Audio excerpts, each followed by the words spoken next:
তোমরা যারা জাহাঙ্গীরনগর বিশ্ববিদ্যালয় সি ইউনিটে টপ মেরিট করতে চাও বা সি ইউনিটে চান্স পেতে চাও, এই ভিডিওটা শুধু তাদের জন্যই। ঠিক আছে, আজকের এই ভিডিওতে আমি তোমাদের সাথে আলোচনা করব জাহাঙ্গীরনগর বিশ্ববিদ্যালয় ভর্তি পরীক্ষায় সি ইউনিটে তুমি কিভাবে টপ মেরিট করতে পারবে। এখানে কিছু সিক্রেট বিষয় আছে, এই বিষয়গুলো তুমি যদি টু দা পয়েন্টে ফলো করো, পাই টু পাই ফলো করো, তুমি অবশ্যই ভালো করতে পারবে। যে সিক্রেট বিষয়গুলো আমি নিজে ফলো করে, আমি নিজে জাহাঙ্গীরনগর বিশ্ববিদ্যালয় সি ইউনিটে 14তম ছিলাম। তো এখানে আমি তোমাদের হচ্ছে কিছু বিষয় তুলে ধরবো, এই বিষয়গুলো তুমি যদি মেইনটেইন করো, তাহলে তুমি অবশ্যই জাহাঙ্গীরনগর সি ইউনিটে ভালো করতে পারবে। আর এই জিনিসগুলা কিন্তু maximum student, most of the student কিন্তু এগুলো জানে না। আর প্রথমে আমি তোমাদের এমন একটা জিনিস জানাবো, এটা জানার পরে তোমরা হয়তো অনেকে অবাক হয়ে যাবে। সেটা হচ্ছে কত পেলে নিশ্চিত চান্স, আর এটা জিপিএ সহ। তুমি হয়তো এই জিনিসটা জেনে অনেক বেশি অবাক হয়ে যাবে যে জাহাঙ্গীরনগর বিশ্ববিদ্যালয়ের যে কাট মার্ক, এটা কিন্তু অনেক কম। আমি এখানে কয়েকটা পয়েন্ট লিখেছি, এই পয়েন্টগুলোর উত্তর তো আমি তোমাদের দেবই। পাশাপাশি এখানে আমাদের বাংলা ইংরেজি জিকে, এখানে তোমাদের প্রশ্ন যেভাবে হবে, আমি যদিও এই বিষয়গুলো নিয়ে তোমাদের সাথে অনেক আলোচনা করেছি, তবে আজকের ভিডিওতে আমি তোমাদের একদম এ টু জেড সবকিছু জানাবো। ঠিক আছে, তো শুরু থেকে শেষ পর্যন্ত তুমি যদি থাকো, তুমি অবশ্যই এখান থেকে অনেক বেশি বেনিফিটেড হবে। তো এখানে তোমাদের চান্স নাম্বার কত জিপিএ সহ, তোমরা যে অনেকে জানো যে জাহাঙ্গীরনগরে মোট জিপিএ এর উপরে নাম্বার হচ্ছে 20, আর এমসিকিউ হচ্ছে 80টা, 80টার জন্য 80 নাম্বার। এই 100 নাম্বারের যে পরীক্ষা হবে, এই 100-র মধ্যে তুমি যদি মোটামুটি 67 প্লাস নাম্বার তুলতে পারো, তাহলে একটা নিশ্চয়তা থাকে যে তুমি জাহাঙ্গীরনগর বিশ্ববিদ্যালয় সি ইউনিটে হচ্ছে চান্স পাবে। আর এটা কিন্তু জিপিএ সহ, তোমার যে জিপিএ থাকবে, এই জিপিএ সহ কিন্তু এটা। ঠিক আছে, আমি ধরলাম যে তোমার জিপিএ এর উপরে হচ্ছে 20 নাম্বারের মধ্যে তোমাদের 20 আছে, তাহলে এখানে তোমার নাম্বার আর কত লাগে? তোমার নাম্বার লাগে মানে মাত্র হচ্ছে 46। তোমার নাম্বার কত লাগে? 47। হ্যাঁ, দুঃখিত, 46 বলেছিলাম। তোমাদের নাম্বার লাগে মাত্র 47। এটা তুমি ইমাজিন করতে পারছো যে এখানে তোমাদের নাম্বার কত কম লাগে? কিন্তু এখানে আরেকটা বিষয় আছে, এখানে নাম্বার কম কেন লাগে, এটা একটা তো রিজন আছে কেন কম লাগে, আর অন্যান্য ভার্সিটিতে কেন বেশি লাগে। কারণ জাহাঙ্গীরনগর বিশ্ববিদ্যালয় সিভিল প্রশ্ন অনেক হার্ড হয়। ঠিক আছে, এখন তুমি যদি ভালো করে প্রিপারেশন রাখো, তাহলে কিন্তু তুমি এখানে অনেক বেশি আগিয়ে থাকবে। যারা খুব একটা ভালো করে প্রিপারেশন নেয়নি, বা জাহাঙ্গীরনগর সিউনিটি স্ট্যান্ডার্ড প্রিপারেশন যারা নেয়নি, তারা কিন্তু অনেক বেশি পিছিয়ে থাকবে। তো ওইখানে তুমি যদি তাদের চাইতে 5 নাম্বারও আগিয়ে থাকো, তুমি কিন্তু অনেক বেশি আগিয়ে আছো। ঠিক আছে, তো আমি এখানে তোমাদের একটা ধরো লোয়েস্ট একটা নাম্বার বললাম 47, তবে এর চাইতে তুমি যদি বেশি পাও, সেক্ষেত্রে তোমার সম্ভাবনা অনেক বেশি থাকবে। আমি এখানে তোমাদের টার্গেট রাখবো, যারা শুধু চান্স পেলে যারা খুশি, তাদের জন্য আমি বলবো যে তুমি তারপরে হচ্ছে 70 প্লাস নাম্বার হচ্ছে তুমি টার্গেটে রাখবে। মোটামুটি 68 এরকম নাম্বার পেলেই কিন্তু তোমার এখানে চান্স হয়ে যাবে। আর যাদের ইচ্ছা আমি জাহাঙ্গীরনগর বিশ্ববিদ্যালয়ের টপ 50 এর মধ্যে থাকবো অথবা টপ 100 এর মধ্যে থাকবো, তাদের কত নাম্বার লাগবে? দেখো, আমার নিজের কথাই বলি, আমি জাহাঙ্গীরনগর ইউনিটে হচ্ছে 14তম ছিলাম এবং আমার নাম্বার ছিল হচ্ছে 73.845। আমি যদি ভুল না করি, আমার এই নাম্বারটা ছিল 73 ছিল অথবা 74 ছিল, যাই হোক। তো এখানে জাহাঙ্গীরনগরে কিন্তু নতুন করে কিন্তু ল যুক্ত হয়েছে, তাই না? তো এখন ল এর জন্য কিন্তু সবাই কিন্তু এখানে কামড়াকামড়ি একটা অবস্থার মধ্যে কিন্তু চলে আসবে। তো এই কারণে তোমাদের হচ্ছে এখানে নাম্বারটা আর একটু বেশি পাওয়ার জন্য তোমার হচ্ছে চেষ্টা করা লাগবে। আমি এখানে একটা তোমার অ্যাপ্রক্সিমেট আমি একটা নাম্বার বলে দিচ্ছি। তুমি যদি মোটামুটি, আমি ধরলাম তুমি যদি 73 বা তুমি যদি 72 নাম্বার তুলতে পারো, তাহলে কিন্তু তুমি একটা টপ মেরিট করার একটা সম্ভাবনার মধ্যে তুমি থাকবে। এই 72 নাম্বার তোমার যদি পেতে হয়, তাহলে তোমার জিপের উপরে, আমি ধরলাম যে 18 নাম্বার আছে তোমার জিপের উপরে, তোমার খুব একটা নাম্বার নাই, তাহলে তুমি এখানে দেখো তো, তুমি যদি 72 থেকে 18 বিয়োগ করো, তাহলে তোমার নাম্বার কত লাগতেছে? নাম্বার কিন্তু কত বেশি লাগতেছে না, ওই 54, 55, 56 এরকম নাম্বার লাগতেছে। 80-র মধ্যে তুমি যদি 95 জাহাঙ্গীরনগরের মতো একটা ইউনিভার্সিটিতে তুমি যেখানে ল পড়তে চাও, এখানে যদি চান্স পাও, তোমার তো এর চাইতে বড় কোনো অ্যাচিভমেন্ট তো নেই। তো এই কারণে যে কয়েকদিন সময় আছে, এই কয়েকদিনে হচ্ছে একদম টু দা পয়েন্টে পড়াশোনা করবে। এবং এখানে আমি তোমাদের যেসব নির্দেশনাগুলো দেবো এখন, এই জিনিসগুলো তুমি হচ্ছে একদম টু দা পয়েন্টে ফলো করবে, তাহলে তোমার অবশ্যই এখানে চান্স পাওয়ার জন্য তুমি একটা ভালো দক্ষতা অর্জন করতে পারবে। ঠিক আছে, আমি তোমাদের কত নাম্বার পেলে নিশ্চিত চান্স, তারপর তুমি টপ মেরিট করতে চাইলে তোমার কি কি বিষয় ফলো করতে হবে, সেগুলো আমি তোমাদের বললাম। এখন বিষয় হচ্ছে সাবজেক্ট ভিত্তিক তোমার হচ্ছে একটা টার্গেট রাখতে হবে। এই সাবজেক্ট ভিত্তিক কিরকম টার্গেট? যেমন তুমি বাংলাতে কত নাম্বার তুলবে, জিকেতে কত নাম্বার তুলবে, ইংলিশে কত নাম্বার তুলবে, এই জিনিসটা তোমার জন্য মোস্ট ইম্পর্টেন্ট। এবং এই জিনিসটা আমি তোমাদের সবার শেষে বলবো অথবা ভিডিওর মাঝখানে বলবো, এটা আমি স্কিপ করলাম, কারণ এটা বলার পরে তারপর হচ্ছে আমি ওইটা বলবো, তাহলে তোমার বেশি সুবিধা হবে এই জিনিসটাই। এরপর হচ্ছে তোমাদের কিছু সিক্রেট আছে, এগুলো হচ্ছে আমি পরে বলবো। আরেকটা হচ্ছে টপ মেরিট করতে হলে কত নাম্বার লাগবে, সেটা আমি তোমাদের বললাম। এখন তোমাদের বিষয় হচ্ছে প্রশ্ন কিভাবে হবে, এইটা হচ্ছে আমি তোমাদের জানাবো। দেন আমি ওইখানে যে বিষয়গুলো বাকি রেখেছি, ওই জিনিসগুলো নিয়ে আমি হচ্ছে আলোচনা করবো। তো এখন তোমাদের প্রশ্ন কিভাবে হবে, এখানে তোমার প্রথমে হচ্ছে বাংলা নিয়ে কথা বলি। বাংলাতে তোমাদের নাম্বার হচ্ছে 20, পূর্বে কিন্তু 15 ছিল, এখন 15 থেকে 20 নাম্বার করা হয়েছে, এখানে 5 নাম্বার বৃদ্ধি করা হয়েছে। যারা চান্স পেতে চাও এবং যারা হচ্ছে চালাকি স্টুডেন্ট তাদের জন্য কিন্তু এটা অনেক বড় একটা প্লাস পয়েন্ট, ঠিক আছে। জাহাঙ্গীরনগর ইউনিভার্সিটির ইউনিটে জিকে এবং ইংলিশ এই দুইটা সাবজেক্ট কিন্তু মোটামুটি একটু কমপ্লেক্স টাইপের হয় বা হচ্ছে একটু কঠিন হবে, কিন্তু যে বাংলা কঠিন হলেও বাংলা কিন্তু তোমরা পারবা। তো বাংলার জন্য আমি তোমাদের হচ্ছে একটা টার্গেট দেবো এবং বাংলার জন্য তোমরা কোন কোন জায়গা ফলো করবা সেটাও কিন্তু আমি তোমাদের জানাবো। যেমন বাংলার জন্য তোমরা তোমাদের যে বিরোচন অংশটা আছে, এই বিরোচন অংশের মধ্যে তোমার যেন একটা নাম্বারও যেন কাটা না যায় সেইভাবে হচ্ছে তুমি বিরোচন পড়ো। যেমন বিরোচন থেকে তোমাদের যদি হচ্ছে 3টা থেকে 4টা প্রশ্ন হয়, এই 3-4টা প্রশ্ন যেন তোমার রাইট হয়, ঠিক আছে। এই বিরোচনের জন্য তোমরা হচ্ছে এটিএম বইটা পড়তে পারো এবং এটিএম এর মধ্যে তুমি বিগত সালের যে প্রশ্নগুলো দেয়া আছে বিসিএস চাকরি পরীক্ষা অ্যাডমিশন প্রত্যেকটা শেষ করবে, তারপর হচ্ছে চ্যাপ্টার তুমি ধরবা, যদি সময় পাও চ্যাপ্টার পড়বা, যদি সময় না পাও সেক্ষেত্রে তুমি বিগত গুলো বছরগুলো পড়বা, ওগুলো থেকেই আশা করি হবে। তো এটা গেল। এরপরে তোমাদের হচ্ছে যেমন হচ্ছে বাংলা সাহিত্য, এই সাহিত্য থেকে তোমাদের হচ্ছে প্রশ্ন হবে। ধরো সাহিত্য থেকে আমি ধরলাম যে এখানে তোমাদের 3টার মতো প্রশ্ন হবে, তো এখানে তোমার হচ্ছে অন্তত 2 নাম্বার যেন তুমি তুলতে পারো, এভাবে হচ্ছে তুমি পড়বা। যেমন তোমাদের যে সিলেবাসটা আছে, যে সিলেবাসে পরীক্ষা হবে, ওই সিলেবাসে যেসব কবি সাহিত্যিকের নাম আছে তাদের ব্যাকগ্রাউন্ড গুলো তোমরা হচ্ছে ভালো করে পড়বা, ওইখান থেকে তোমাদের প্রশ্ন হওয়ার সম্ভাবনা বেশি থাকবে, বুঝতে পেরেছো? তো এখানে তোমাদের যেন নাম্বারটা কাটা না যায়। আর এখানে আরেকটা জিনিস আমি ইনক্লুড করে রাখছি, সেটা হচ্ছে এই যে জিকে, এই জিকের মধ্যে যে আমাদের হচ্ছে তুলনামূলক সাহিত্য সংস্কৃতি আছে, এখানেও কিন্তু তোমাদের হচ্ছে এই বাংলা সাহিত্য থেকে 2-1টা প্রশ্ন কিন্তু থাকবে, ঠিক আছে। এই কারণে তুমি যখন সাহিত্যটা পড়বা তখন তুমি একটু ভালো করে পড়বা। মোট হচ্ছে তোমার এখানে 5 থেকে 6টার মতো প্রশ্ন এখানে হতে পারে। আমি ধরলাম তুমি হচ্ছে একটা বই পড়ো, সে বইয়ের নাম হচ্ছে, ধরো আমি সাপোজ ধরলাম তুমি অভিযাত্রী বইটা পড়তেছো, তো অভিযাত্রী বইয়ের মধ্যে তুমি একদম শেষের দিকে যখন আসবা তখন দেখবা যে লিটারেচার অংশ আছে, ওই সাহিত্য অংশগুলো তুমি খুব ভালোভাবে পড়বা, ঠিক আছে। এর বাইরে তুমি হচ্ছে যেমন আমাদের যে জিকের মধ্যে যে সাংবাদিকতা আছে, ওইখানে হচ্ছে আমাদের কে কোন সংবাদপত্রের সাথে রিলেটেড ছিল বা সম্পাদক কে ছিল, এখান থেকে কিন্তু তোমাদের 2-1টা প্রশ্ন হবে। যেমন কাজী নজরুল ইসলামের যে লাঙ্গল আছে, হ্যাঁ, তো এই জায়গাগুলো থেকে কিন্তু তোমাদের প্রশ্ন হবে। তো মোট কথা হচ্ছে আমাদের এই বাংলা সাহিত্য থেকে তোমাদের 5 থেকে 6টা প্রশ্ন হবে। এখানে আমি ধরলাম যদি তোমাদের এখানে 6টা প্রশ্ন হয়, এই 6টার মধ্যে তোমার যেন মিনিমাম যেন 4 থেকে 5টা যেন হয়, ঠিক আছে, এর চাইতে যেন নিচে না আসে। এরপরে আসা যাক হচ্ছে এই বিষয়ের মধ্যে তোমাদের বাংলা প্রথম পত্রে। এই বাংলা প্রথম পত্রের মধ্যে তোমাদের ধরো এখানে তোমাদের প্রশ্ন হবে যে 7 থেকে 8টা। এই 7 থেকে 8টার মধ্যে তোমাদের যতগুলো প্রশ্ন থাকবে তার 90% অন্তত তুমি জানো 85% প্রশ্ন যেন তুমি এখানে রাইট করতে চাও। কারণ এখানে বেশি নাম্বার কেন বলছি আমি, কারণ তুমি এখানে টপ মেরিট করতে চাচ্ছ, আমি ওই কথাই তোমাদের বলছি, ঠিক আছে। তুমি যেহেতু টপ করতে চাচ্ছ এবং আমি টপ করার প্রসিডিউর গুলোই সিক্রেট গুলোই দেখাচ্ছি, সেই কারণে আমি তোমাদের নাম্বারটা বেশি ধরছি। তো এখানে তোমাদের অন্তত তুমি জানো 85% নাম্বার যেন তুলতে পারো, এটা তুমি এনশিওর করবে। এবং এখানে বাংলা ব্যাকরণ থেকে আমি ধরলাম যে এখানে তোমাদের হচ্ছে 6 থেকে 7টার মধ্যে প্রশ্ন হবে। এখানে প্রশ্নের সংখ্যা একটু বৃদ্ধি হতে পারে, তবে এগুলো তুমি হচ্ছে ওইভাবে সমন্বয় করে নিবা।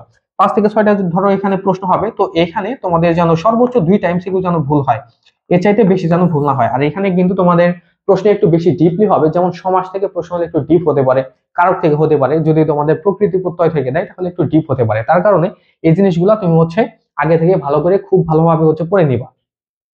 আর এখানে তোমাদের যে প্রথম পত্রের কথা বললাম, এই প্রথম পত্রের মধ্যে কিন্তু তোমাদের সহপাঠ কিন্তু ইনক্লুড আছে, এই বিষয়টাও কিন্তু তোমাদের মাথায় রাখতে হবে। মোট এখানে যে তোমাদের 20 নাম্বার, এই 20-এর মধ্যে তুমি জানো 17 নাম্বার যেন তুলতে পারো, এই জিনিসটা তোমার মাথায় যেন থাকে।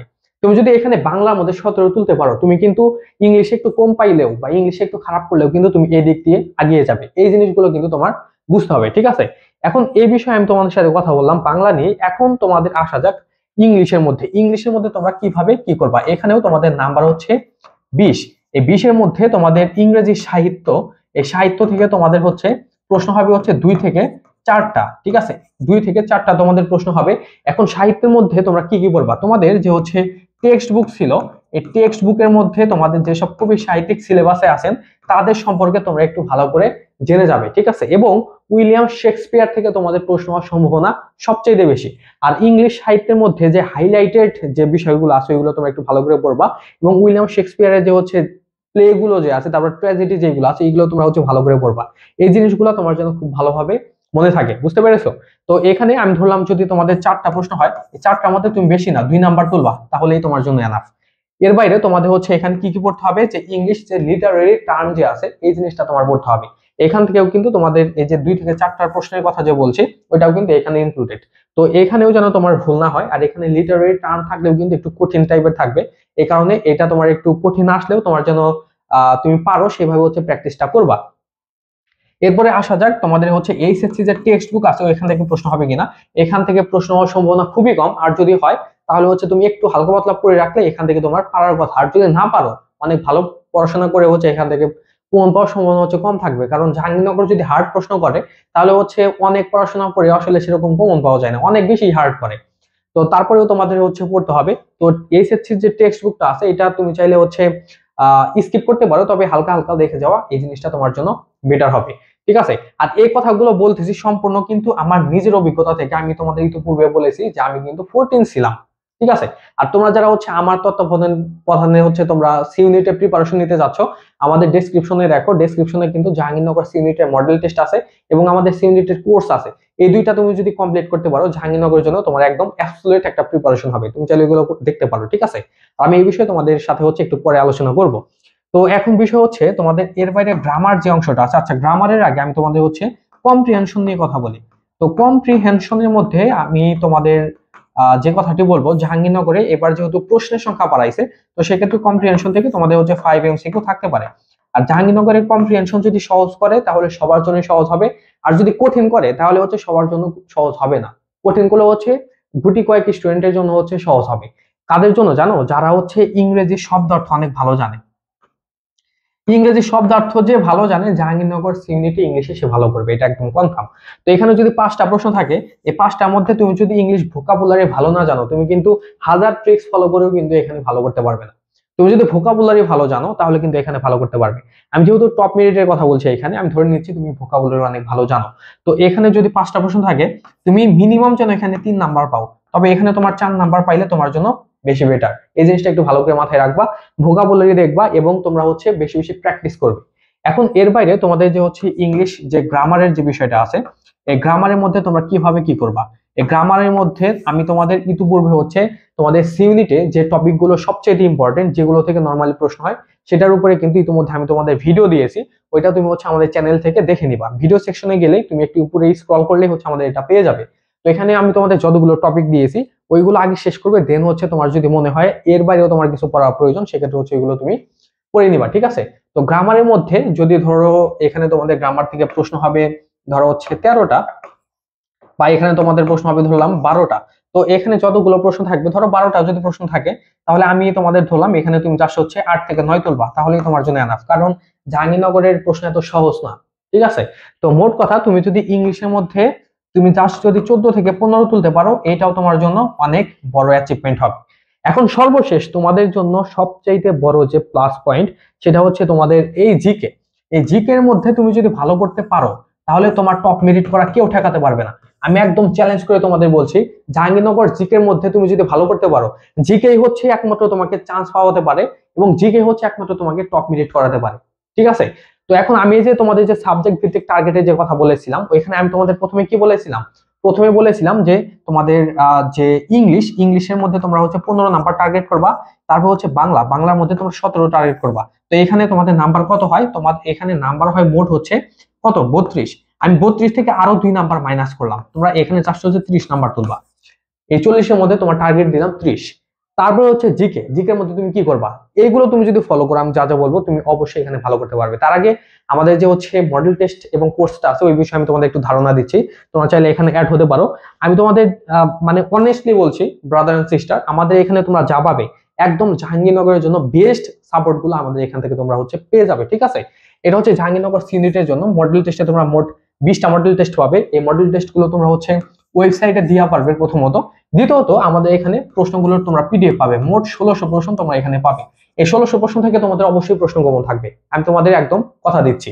এরপরে তোমাদের ইংরেজি সাহিত্য থেকে তোমরা হচ্ছে এখানে শীট পাবে, ইংরেজি সাহিত্য থেকে তোমাদের প্রশ্ন হয় না, তো এখানে তোমরা শীট পেয়ে যাবে। তারপরে একটা জিকে বইয়ের সম্পূর্ণ পিডিএফ পাবে। এই জিকে বইয়ের এই পিডিএফ থেকে তোমরা অন্তত 10টা এমসিকিউ কমন পাবে, মাথায় রাখবা। অন্তত 10টা প্রশ্ন তোমরা এখান থেকে কমন পাবে। এটা হচ্ছে 315 পেজের একটা বই, তুমি যদি এটা শুরু থেকে শেষ পর্যন্ত পড়ো, যেগুলো মার্ক করা আছে এখান থেকে তুমি অবশ্যই প্রশ্ন কমন পাবে। এর বাইরে দেখো জাহাঙ্গীরনগরের জন্য তোমাদের একদম সিলেক্টেড 1000+ আমি তোমাদের প্রশ্নের পিডিএফ দেবো, যেগুলো পড়লে অবশ্যই তোমার এখান থেকে প্রশ্ন কমন থাকবে, ঠিক আছে। এর বাইরে তোমরা ইংরেজি মুখস্থ অংশ শিট পাবে এবং তোমরা এখানে 3টা লাইভ ক্লাস পাবে, যে লাইভ ক্লাসগুলোতে আমি তোমাদের পূর্ণাঙ্গ গাইডলাইন দেবো, ঠিক আছে। এবং তোমরা এখানে ক্লাসও পাবে। আর এখানে আমাদের কোর্স মাত্র 450 টাকা। যদি কেউ ভর্তি হতে চাও এই নাম্বারে তোমরা যোগাযোগ করো, এই নাম্বারে তোমরা হোয়াটসঅ্যাপ, ফোন কল বা টেলিগ্রামে আমাদের জানাতে পারো। আর আমি তোমাদের এখানে একটা জিনিস দেখিয়ে দিচ্ছি, এই জিনিসটা তোমরা একটু দেখো। যেমন আমাদের এই যে এখানে যে শীটগুলোর কথা বললাম, এই যে এখানে কিন্তু এই শীটগুলো কিন্তু দেখা যাচ্ছে, যেমন এটা ইংরেজি সাহিত্যের শীট। এখানে কিন্তু অনেক প্রশ্ন আছে, অনেক প্রশ্ন, যেগুলো তোমাদের জন্য সবচেয়ে ইম্পর্টেন্ট। আমি কিন্তু সেই প্রশ্নগুলো এখানে ইনক্লুড করেছি। তারপরে দেখো এই যে এখানে আমাদের আইন ও বিচার নিয়ে কিন্তু এখানে আমাদের প্রশ্ন দেয়া আছে। তো এইগুলা কিন্তু তুমি ভর্তির সাথে সাথে কিন্তু পেয়ে যাবে। তারপরে এই যে এখানে দেখো সাংবাদিকতা, এগুলো কিন্তু আমাদের মডেল টেস্টের কোনো অংশ না, কিন্তু এই জিনিসগুলো কিন্তু আমি তোমাদের দিচ্ছি, কারণ আমি চাই তোমরা ভালো করো এখানে। তো তোমরা চাইলে ওখানে অ্যাড হতে পারো, আমি আর বেশি কিছু বলছি না, অনেক কিছুই বলছি হয়তো। তো এখন আমি তোমাদের হচ্ছে জিকে তে তোমরা কিভাবে ভালো করতে পারো সেই বিষয়ে আমি তোমাদের জানাচ্ছি। আর আমাদের কিন্তু বর্তমানে একটা কোর্স রানিং আছে, ঠিক আছে, জাহাঙ্গীরনগরের জন্য কোর্স রানিং আছে এবং মডেল টেস্ট শুরু হবে। তো মডেল টেস্টে শুরু হলে শুরু থেকেই পাবে। আর কোর্সে ভর্তি হলে যে ক্লাসগুলো হয়েছে সেগুলো রেকর্ড করতে হবে। রিসেন্টলি আমাদের কোর্স শুরু হয়েছে, সবগুলো ক্লাস তোমরা রেকর্ড পেয়ে যাবে। তো ওই কোর্সের ফি হচ্ছে মাত্র 1000 টাকা। যদি কেউ ভর্তি হতে চাও ডেসক্রিপশন ফলো করো। আর জিকের মধ্যে তোমরা কি করবা, এই জিকেটাই হচ্ছে তোমার জন্য সবচাইতে বড় কিওয়ার্ড, সবচাইতে বড় হেডওয়ার্ড তোমার হচ্ছে জিকে। এই জিকের মধ্যে যে 40 নাম্বার, এই জিকের মধ্যে তুমি চাষ্ট হচ্ছে কত টার্গেট রাখবা জানো? জিকের মধ্যে তুমি চাষ্ট হচ্ছে 30 টার্গেট রাখবা। তোমার টার্গেট কত থাকবে? 30। এই 30 নাম্বার তোমার টার্গেট, কিন্তু তুমি এখানে যদি মাত্র তুমি যদি 25 নাম্বারও পাও, আর এখানে তোমাকে আমি বলেছিলাম 40-এর মধ্যে 30, তাহলে এখানে তোমার 30, তাহলে এই দুইটা যোগ করলে তোমার কত হচ্ছে? এই যে 55 নাম্বার হয়ে যাচ্ছে, তাই না? 55 হয়ে যাচ্ছে। আর তোমার জিপি এর উপরে নাম্বার আছে ধরলাম 18, তাহলে এখানে তোমাদের নাম্বার কত হয়ে যাচ্ছে? 73। এই 73 নাম্বার তুমি পেয়ে দেখাও, তোমার চান্স হয়ে গেছে। যেভাবে বললাম এভাবে তুমি জাস্ট হচ্ছে মেইনটেইন করো। এখন জিকের মধ্যে মাত্র 25 টার্গেট দিছে, 25 চাইতেও তোমরা ভালো করতে পারবে আমি জানি। আর আমার এখানে যারা থাকবে তারা আরো বেশি নাম্বার পাবে, আমি এটা একদম সিউরিটি দিয়ে বলছি। আর এবার আমি নিজের কথাই বলছি, আমি একটা চ্যালেঞ্জ নিয়েছি এই জাহাঙ্গীরনগর কোর্স এবং আমাদের যে মডেল টেস্ট, এই দুইটা নিয়ে, কারণ এটা আমি একটা মাইল ফলক হিসেবে রাখতে চাই। আমার নিজের স্টুডেন্ট কিন্তু জাহাঙ্গীরনগরের আইনে আছে, আইবিএ তে আছে, ইংলিশে আছে, অনেক ডিপার্টমেন্টে আছে।